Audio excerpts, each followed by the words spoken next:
Hey brothers, this is Justin with Masonic Improvement. This video I want to tell you a story, and the title of the story is The Lesson of the Gardening Club. Before I get started, if you haven't already, please go ahead and hit subscribe. I post new videos every week, and that's the best way to keep up with everything that's going on. So the Lesson of the Garden Club isn't really a new story. If you've been following me on my blog for any period of time, which I haven't updated in a while, it's sorely needing some love. But if you've been following my blog, you may have noticed the post I made probably last year by the same name, The Lesson of the Gardening Club. If you read it, that's great. I'm not really going to say anything that you probably haven't read already on that blog, but I think I have a separate audience here on YouTube.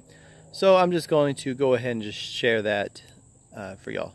So let's say that there is somewhere out there, there's a gardening club. And it's a very prestigious organization, and it's been around for several hundreds of years. Many of the movers and shakers of history, especially more recent history, have been members. It has somewhat of an air of mystery and prestige around it, but anyone can join, provided that they meet certain criteria. So you decide one day that you want to become a member of this gardening club. It's for whatever reason. And so you go and visit the gardening club. You find out where they are. Maybe you Google the local one and you found a GeoCity website for the local chapter that hasn't been updated since the 90s, but it at least has a meeting date. So a meeting date and time. So you track it down and you go and visit. And right away when you pull up to the building, you notice that, when the building was built, it was probably, the people that built it probably thought a lot about the organization. They really cared about it. It was a very nice building. It hasn't been very well taken care of, but, whatever. You decide just to go on in. So you go in and you meet everybody, and they're all very excited to see a new member. So they hand you a petition, and they pretty much, after visiting with you for 5 minutes, they all decide that, you'd be a great addition. So they all sign their names saying that you'd be a great new member, even though none of them have known you for any length of time, and assure you that they'll vote on you at the next meeting and send you on your way. So, a few weeks pass and you get a phone call, and sure enough, they had a meeting and they decided that you would be a great addition, and they set this date for you to receive your first degree. So, this organization has 3 degrees in it, and it works up, to a master gardener, and it's all very strange. You have these very elaborate rituals. Some of the wording is very kind of archaic, and there's definitely a lot of ritual and ceremony involved. So it definitely feels as though there's something more to this gardening club than just what meets the eye. And of course, there is. So you receive the first degree, and this degree revolves around learning how to, till the soil and prepare the soil, and everything like that. So you're just laying the foundation. You're setting the framework for what you'll be learning in the later degrees. And this lesson also has several symbols that are involved with it. And they all revolve around gardening. So for example, each gardening tool has a certain moral lesson associated with it, which is helpful. So it's more than just gardening. I mean, it's also making you a better person. So it becomes pretty clear, it's all symbolic. We're talking about gardening here, but obviously we're working on, preparing the soul, I guess. We're working on something deeper than just gardening.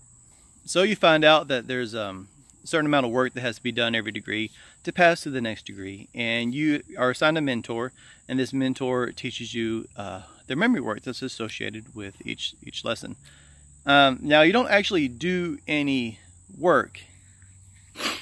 That is, you're not your mentor doesn't actually help you till or really prepare you to till, or even expect you to till or prepare the soil on your own. It's just you have to memorize the work. If you actually do anything with it, no one in the gardening club seems to really care. You just have to memorize the work. So you memorize it, and you turn it in, and you receive your next degree. This degree revolves around planting seeds, knowing what time of the year to actually plant it, what to plant, where to plant, things like that. Again, has the symbols that are revolved around gardening, but have meanings, which is obviously much deeper. And you know, the whole fact that it has to do with gardening is pretty symbolic, and they all allude to much deeper things. And much like before, you just, you know, you meet with your mentor, you have certain things you have to memorize. You're not actually expected to, you're still not expected to do any planting or tilling. There's definitely no sowing of seeds or anything like that. No one really seems to care what time of the year it is or anything like that. It's just about memorizing everything. And you get the impression you don't even have to memorize it very well, just well enough so you can actually move on to the next degree. And really you're starting to get the impression that really all they care about is you getting that degree. The other degrees just feel like some kind of a formality. And as you go through this work, you have a few questions pertaining to the memory work that your mentor is teaching you. And the mentor, you know, as you ask questions, you know, he basically just tells you that you'll learn more as you progress, which really makes you wonder if he's prepared to answer any questions aside from those that he has been taught himself. So you turn into work and receive the final degree, the Master Gardener degree. And this degree has to deal with actually harvesting, you know, reaping what you've sown and things like that.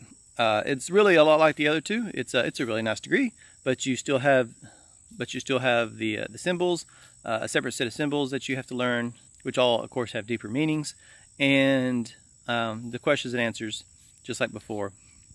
And so you turn all that in, and now once you have everything turned in, you're a full Master Gardener. You can now pay dues, congratulations, and you can finally sit in a stated meeting. So you go to your first meeting, you're really excited, you worked really hard, memorized a lot of things, you had a lot of questions that weren't answered, and this is when everything comes together. And so you sit in your first stated meeting, and it's a business meeting.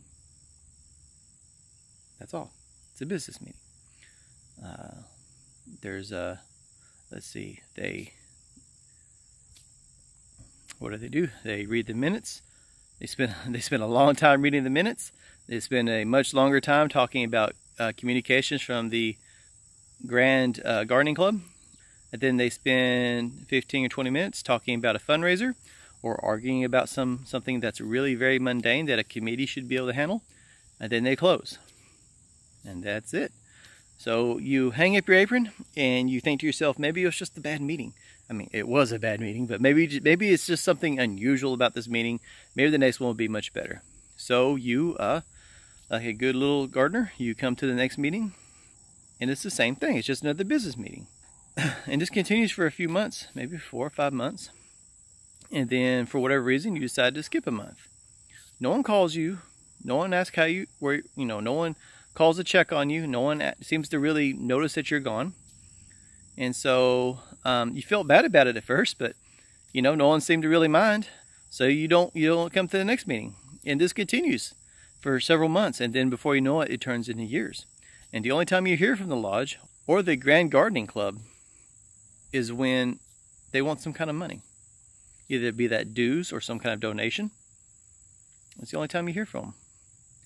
So, several years later, you get a notice in the mail saying that the local chapter is going to close down because of lack of activity. Well, it's not really a surprise. I mean, who would want to join a gardening club that doesn't do any gardening at all? And that's the story. And obviously the parallel is with Freemasonry. You know, we're basically boring our members to death. And we keep wondering how we can retain members and attract new people. But no one's going to bring in their friends if they're bored as hell when they come to our meetings. And I understand you have to have business. Business has to be taken care of. But if that's all you're doing at every meeting, you can't wonder why people stop coming around. We keep talking about how we want to attract younger men. You know, men with families, you know, wives and kids, building careers, building networks, you know, and things like that. And there's 100 things they could do that are more important than going to a business meeting. Now, Freemasonry may be important to them. They made time to get the degrees. They made time to learn the work. But missing a business meeting doesn't hurt the lodge, at least short term. Now, if they keep it up, suddenly you have lodges kind of like some of the ones around here, where it's coming around time for elections, and suddenly there's no one that could fill any chairs, or at least not all of them. Well, that's because everybody stopped coming because there was nothing going on. And why would they start coming to fill an office when all you're going to do is business? And the problem is we can be so much more than that, but many brothers don't realize we can be more than that because that's all that they've ever seen when they come to a lodge meeting. So anyway, think about that. I think it's really powerful. It's something to really consider. Think really hard about that gardening club and really ask yourself if you would keep attending that club if that's all that was going on there. And really ask yourself if your lodge is much different. As you can see, it's getting pretty dark out here, so it's a pretty good time to wrap it up. If you enjoyed this video, please be sure to give it a like. And thanks again, as always, for watching my videos, and I will see you in the next one. Take care, my brothers.